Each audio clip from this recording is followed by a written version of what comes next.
CPM സംസ്ഥാന സമ്മേളനത്തിന്റെ ദീപശിഖ റാലിക്ക് കായംകുളത്ത് സ്വീകരണം നൽകി. കായംകുളം അതിർത്തിയായ കണ്ടല്ലൂർ മരക്കാലത്ത് ജംഗ്ഷനിൽ ജാഥയെ സ്വീകരിച്ചു.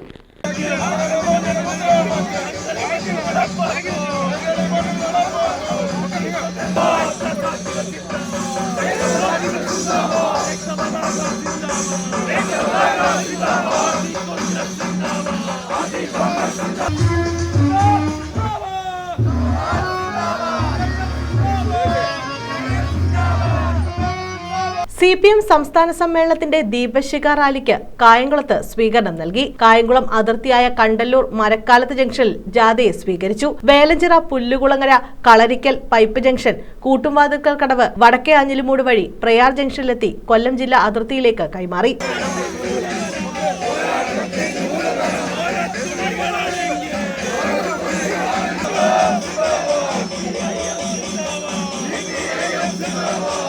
ജാഥ captain PK Biju, manager CB Chandrababu, Vaseef എന്നിവർക്ക് 15 കേന്ദ്രങ്ങളിൽ സ്വീകരണം നൽകി. സ്വീകരണത്തിനും റാലിക്കും KH Babujan, P Ganakumar, Sheikh P Haris, B Abinsha, P Aravindakshan, D Ambujakshi എന്നിവർ നേതൃത്വം നൽകി.